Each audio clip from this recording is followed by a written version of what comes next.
Today on the PageantCast Gazette, we give you a rundown on the recent Miss America pageant, and we even grab a pageantry publication preview, this time Pageantry Magazine.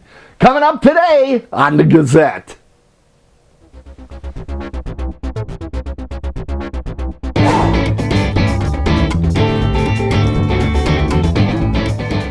Well, hello everybody. We are so excited to give you kind of a post-pageant breakdown on the recent Miss America pageant, which was just held as I record this. Of course, I'm going to have to do some editing, put some stuff together, but just happened as I did it. Very excited for our new winner. Now, let's talk a little bit about what happened at the Miss America pageant.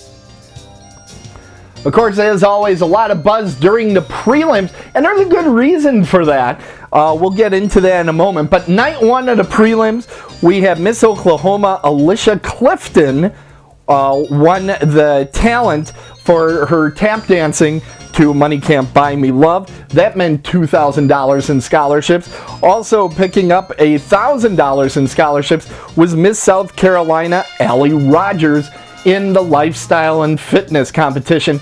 Now that's the last time I'm going to say lifestyle and fitness competition. I'm going to call it swimsuit so that everybody knows what it is through the rest of this. I know there's going to be people screaming, no, you can't do that. Too bad. Night two, we have Miss Maryland Joanna Guy.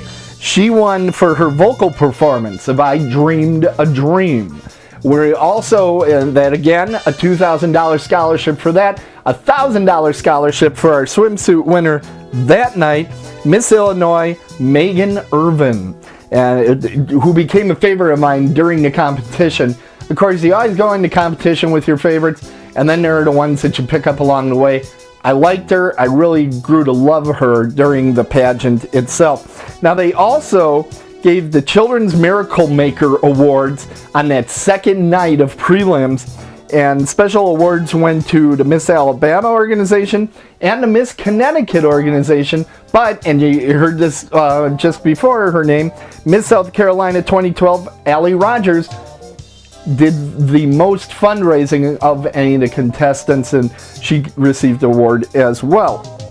Now, night three, we had Miss North Dakota Rosie Savageau. She was named for her vocal and piano solo to Make You Feel My Love. And Miss Washington, Mandy Shendell, was a preliminary swimsuit winner. She gets a $1,000 scholarship. Congratulations to all these prelim winners. Then there was also, before the pageant, the Quality of Life, which I think is probably one of the marquee events that a lot of people don't really understand or know from the Miss America pageants. The Quality of Life event is primarily a how good you promote your platform type of thing.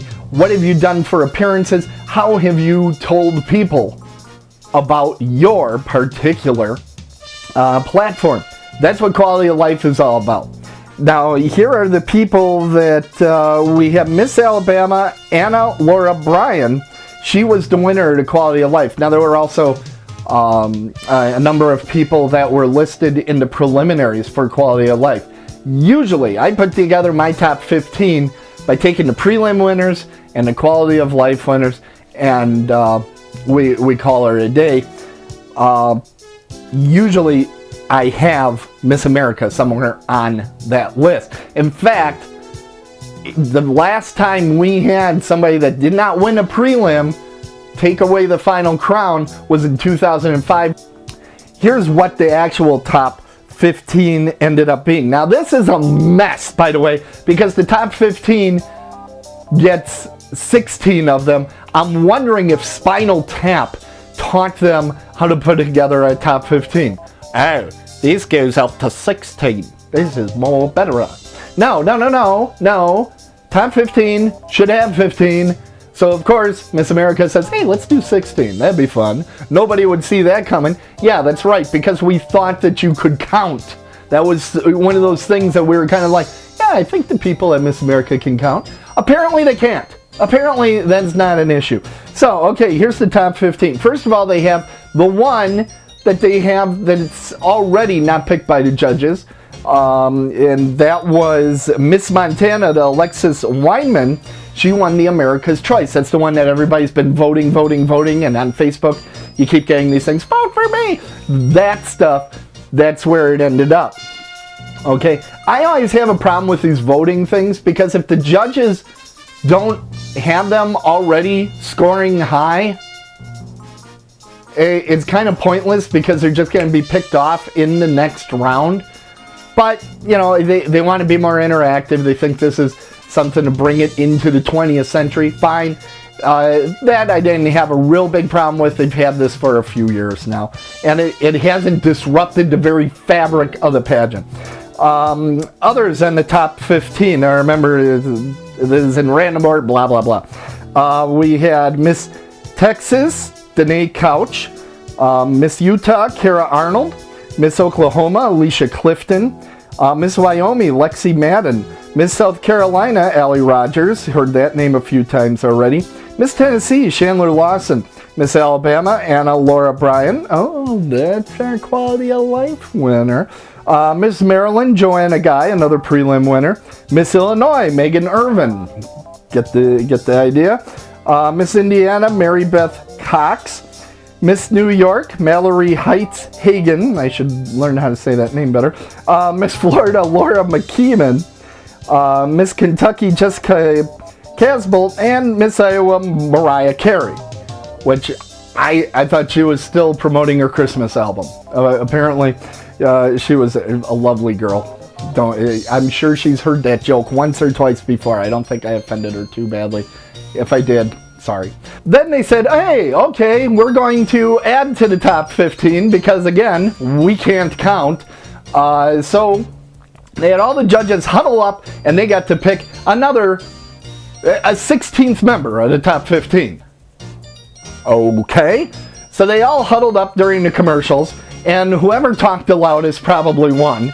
I'm serious. Have you ever seen this with judges where they have to huddle up and pick somebody at the last minute? It's always somebody's real loud. A bunch of them are like, I could care less. And whoever's the loudest won. Okay? And what they did is they saved Miss Washington, Mandy Shandell. Now that makes sense. She won one of the prelims. I get it. But, I mean, shouldn't you just let the scorecards that you spend a lot of time filling out actually choose your top 15? Apparently not. Let's put it up to an internet vote. Anyway, that's what they did. They all competed in swimsuit. I do have to say, this was one of the better classes of Miss America I've seen in a while. Gorgeous girls. All of the girls that I saw, absolutely gorgeous. In swimsuit, everybody came ready to compete. And then they named the top, let's see, now 16 and 15, 12, and they kept it to 12. Isn't that neat? That was kind of fun. They named the top 12 that went on to gown. That would be Washington, Maryland, Texas, Alabama, New York, South Carolina, Indiana, Tennessee, Oklahoma, Wyoming, Illinois, and Iowa. One thing you did see in the show that I really liked is Brooke Burke would go, hey, everybody, let's go backstage. And backstage, she would tell people what the rankings were in top 5. I like that sort of thing. I liked it when Miss USA used to put the scores right up in in the notes up on the side of the page. That was cool. I like that. Some people don't like it because, well, then quite frankly, everybody at home that was kind of listening realized that Miss New York was going to walk away with it pretty early in the competition. You just knew because she was like top or I think she was top each time that Brooke Burke said, hey, come in the back. The other thing that I kind of thought was laughable is they're saying this in the backstage and I'm like, that's where the girls are. I know they're down in some tent, which, yeah, they're down in some tent getting changed, but really, backstage, that's where the girls are. What are you doing? But it was a fun thing. I'm glad that they did it. Now, they went on to talent, and I think it's like 8 or something that they have for talent. Who's counting at this point anymore? Texas did batons. We had Tennessee did vocal. Illinois did lyrical dance. We had Oklahoma with tap dance. I can really see why she won her prelim. I really loved her tap dance. To me, that was the talent of the night. Wyoming did piano. Maryland had a vocal. New York had a tap dance. And one thing I'll say, and already the video of her talent is popping up all over YouTube, and just as quickly as ABC can delete them, they're taking them off. But she put a lot of personality into her tap dance performance. A lot of looking at the audience, a lot of interacting with the audience with her eyes. That's key to me for a good talent. You should know that talent cold. You shouldn't be sitting there, you know, like I always say, at the keyboard going, red, red, green, blue. No. You should really know that thing inside and outside before you go on a national stage. And she really did it, and she brought that little extra entertainment, and I think that's what put her over the top. Hers was not as difficult, I believe, as Oklahoma or polished, but it had much more personality and pizzazz. The most difficult, I thought, was Iowa did a tap dance as well, and she had a lot of stunts and stuff in there that could have went horribly wrong, and a lot of high risk, and did pretty good. South Carolina did piano, and then a vocal out of Miss Washington. Moving on, we also had University of Phoenix gave a special honor to the top scorers in talent that didn't make it into the finals. This included Idaho, Massachusetts, North Carolina, North Dakota. We could have expected that because she won one of the prelims, and Mississippi. And they each got, I don't have it here, but I thought it was something like $5,000 or something in scholarship. They got a nice scholarship from University of Phoenix. Then we went to the final question, which of course was the top 5. Miss Oklahoma got a question about reality TV and pageantry. South Carolina got Judge Katie Stam. She talked about the comments about a girlfriend of a quarterback that is a title holder in a different different pageant system, so we can't mention her name. And I'm not going to mention it because I don't want Miss America system to pull down this video for some reason. It's beyond me why that couldn't be mentioned. New York got a question about armed guards at schools and basically gun control. But I thought she handled that question very well. Iowa, we had the legalization of marijuana. And Wyoming got a question about, do we over-medicate for attention deficit disorder, something like that. I didn't see a crash and burn answer. I didn't see one that jumped off the page that was like, oh my God, I'm going to have to answer for this at work. You know, everybody that's involved in pageants, we all know what the day was like after Teen USA when that question went out, the question that would go out in infamy. When that happened, we all went to work the next day. We didn't have anything like that. In fact, that happened on a Saturday. It doesn't matter. In the office, nobody's going to be talking about it anyway.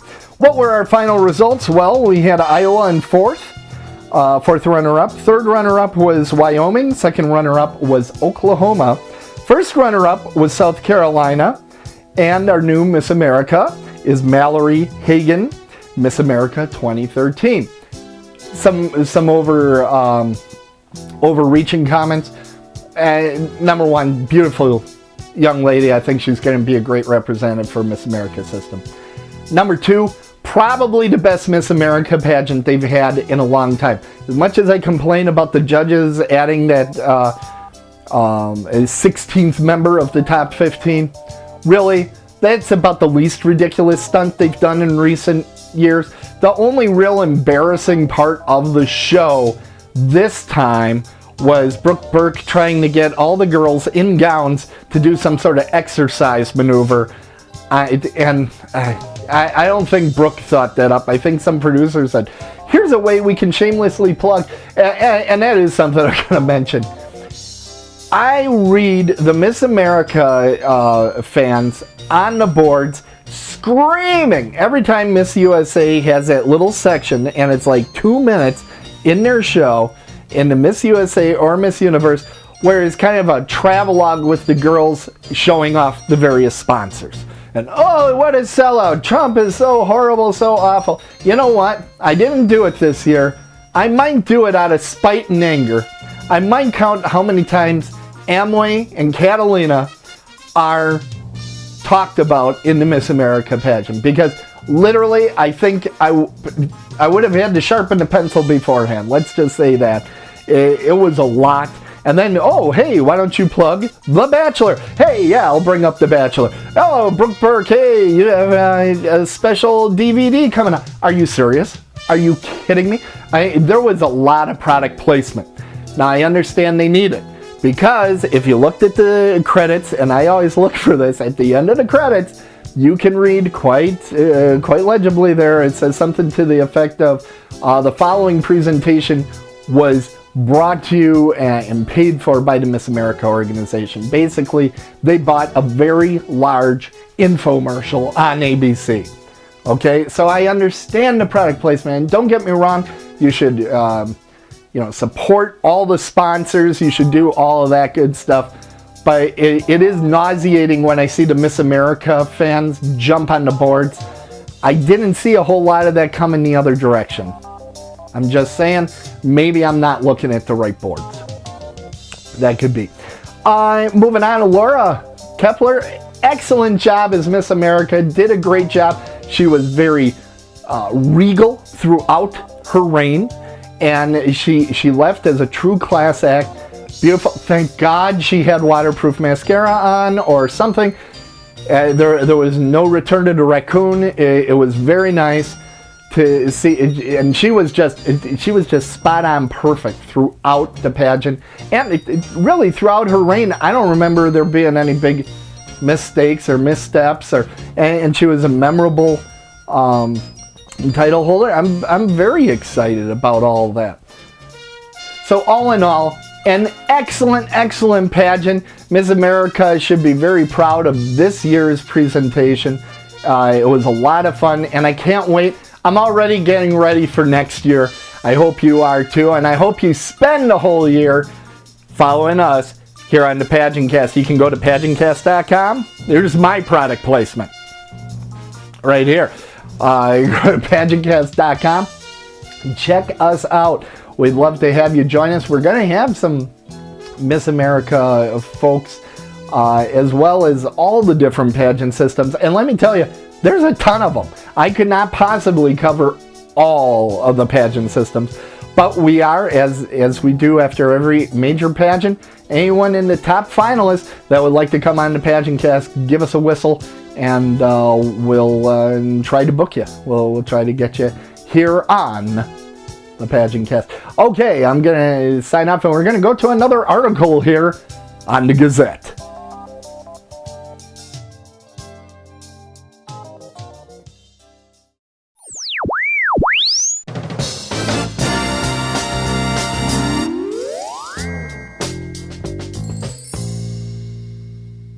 PageantCast.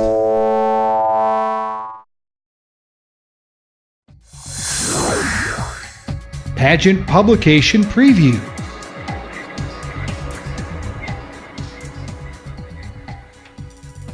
Today on the Pageantry Publication Preview, we have the latest issue of Pageantry Magazine. It's the Spring 2013 edition. Now you might be wondering, who is this on the cover?